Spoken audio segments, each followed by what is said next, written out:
अच्छा, रेगिस्तान की तपती रेत में ना सिर्फ टीले नहीं होते, कहानियां भी दबी होती हैं। एक ऐसी ही कहानी है बीकानेर की, जहां महत्वाकांक्षा, रणनीति और कला इन तीनों ने मिलकर एक पूरे साम्राज्य को जन्म दिया। तो आज बात करेंगे बीकानेर के शासकों की और उनके इस शानदार सफर की। तो चलिए बीकानेर की इस कहानी को 5 अहम दौर में समझकर आगे बढ़ते हैं। ये जो टाइमलाइन है, ये हमारे सफर का एक तरह से रोड मैप है। ये बीकानेर की स्थापना से लेकर ब्रिटिश संधि तक के जो बड़े बड़े मोड़ हैं, उनको दिखाती है। तो हमारी कहानी की शुरुआत होती है एक बहुत ही एम्बिशियस राजकुमार से, जिसने रेगिस्तान के बीचों बीच एक नई रियासत की नींव रखी। मारवाड़ के शासक थे राव जोधा और उनके बेटे थे राव बीका। तो राव बीका ने बीकानेर को राठौड़ सत्ता का एक नया और सबसे जरूरी एक इंडिपेंडेंट सेंटर बनाया। देखिए, राव बीका ने अपनी सूझबूझ से राज्य की नींव को बहुत मजबूत किया। उन्होंने शादी के जरिए रिश्ते बनाए, अलायंसेस की। फिर 1488 में बीकानेर शहर बसाया और देशनोक में करणी माता मंदिर का निर्माण भी शुरू करवाया। मतलब एक पूरा फाउंडेशन तैयार किया। तो अब देखते हैं कि कैसे इस नई नवेली रियासत ने अपनी शुरुआती मुश्किलों का सामना किया और कैसे यहाँ के शासकों ने अपना नाम इतिहास में दर्ज करवाया। राव लूणकरण वो अपनी दरियादिली, अपनी जेनरोसिटी के लिए इतने मशहूर हो गए कि उस जमाने के इतिहासकार बिट्टू सूजा ने उनकी तुलना महाकाव्य के नायक कर्ण से कर डाली। सोचिए, इन शुरुआती शासकों ने ना जंग के मैदान में अपनी ताकत का लोहा मनवाया। एक तरफ देखिए, राव लूणकरण ने नागौर के मोहम्मद खान को हराया, तो दूसरी तरफ राव जैतसी सिंह ने 1534 में मुगल शासक कामरान को जबरदस्त शिकस्त दी। अब यहां से कहानी में एक बहुत ही दिलचस्प, एक बहुत बड़ा मोड़ आता है। देखिए, बीकानेर के जो शासक थे ना, उन्होंने एक ऐसा स्ट्रेटेजिक फैसला लिया जिसने उनकी और पूरे राज्य की किस्मत हमेशा हमेशा के लिए बदल कर रख दी। ये कोई अचानक लिया हुआ फैसला नहीं था, ये एक सोची समझी राजनीतिक चाल थी।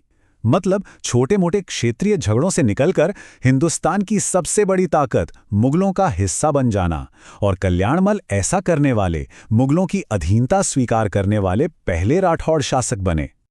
और फिर अपने पिता के नक्शे कदम पर चलते हुए राय सिंह भी मुगल दरबार के सबसे भरोसेमंद और ताकतवर सेनापतियों में से एक बने। जहांगीर ने उन्हें 5000 का मनसब दिया, जो उस जमाने में एक बहुत ऊंचा ओहदा माना जाता था। ये इस गठबंधन की कामयाबी का सबसे बड़ा सबूत है। और हाँ, बीकानेर का वो मशहूर जूनागढ़ किला, वो भी इन्होंने बनवाया था। उनकी दिलेरी और उनकी उदारता को देखते हुए मुंशी देवी प्रसाद ने उन्हें एक खास उपाधि दी, जो उनके पुरखे की याद दिलाती थी, राजपूताने का कर्ण। तो जब जंग के मैदान शांत हुए तो कला और संस्कृति को फलने फूलने का मौका मिला। मुगल गठबंधन से जो ये स्थिरता आई थी ना, उसी ने बीकानेर में एक सुनहरे दौर की, एक गोल्डन एज की शुरुआत की। महाराजा अनूप सिंह का जो दौर था, उस वक्त बीकानेर की चित्रकला अपने चरम पर पहुंचे और इस पर शासक के दक्षिण भारत के जो अनुभव थे, उनका बहुत गहरा असर दिखाई देता है। तो अनूप सिंह सिर्फ एक योद्धा नहीं थे, वो कला के बहुत बड़े पारखी थे, एक कलेक्टर थे। जरा सोचिए, वो औरंगजेब के लिए दक्षिण में लड़ रहे हैं और लड़ाई के बीच में भी वो वहां से बेशकीमती मूर्तियां, मैन्युस्क्रिप्ट्स मतलब पांडुलिपियां इकट्ठा कर रहे हैं। और इन्हीं सब चीजों से उन्होंने आगे चलकर बीकानेर की मशहूर अनूप संस्कृत लाइब्रेरी की नींव रखी। कमाल है ना? लेकिन सियासत की बिसात वो हमेशा एक जैसी तो नहीं रहती। जैसे ही मुगल सल्तनत कमजोर पड़ने लगी, बीकानेर को एक नई उभरती हुई ताकत के साथ हाथ मिलाना पड़ा। और इस एक संधि ने बीकानेर के इतिहास में एक और बड़ा मोड़ ला दिया। अब यह रियासत आधिकारिक तौर पर ब्रिटिश प्रभाव में आ गई थी। वैसे अंग्रेजों से संधि से कुछ साल पहले भी सूरत सिंह अपनी ताकत लगातार बढ़ा रहे थे। साल 1805 में उन्होंने भटनेर का किला जीता और उसका नाम बदलकर हनुमानगढ़ रख दिया। इस दौर के शासकों ने बदलाव के इस वक्त को बड़ी ही समझदारी से संभाला।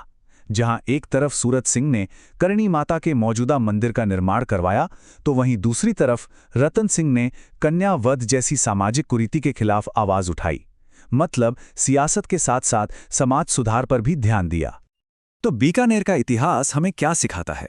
ये हमें सिखाता है कि कैसे एक रियासत ने जंग, कूटनीति और कला के दम पर सदियों तक न सिर्फ अपनी पहचान बनाए रखी, बल्कि समय के साथ खुद को ढाला और मजबूत भी किया। ये कहानी है सर्वाइवल और अडेप्टेशन की।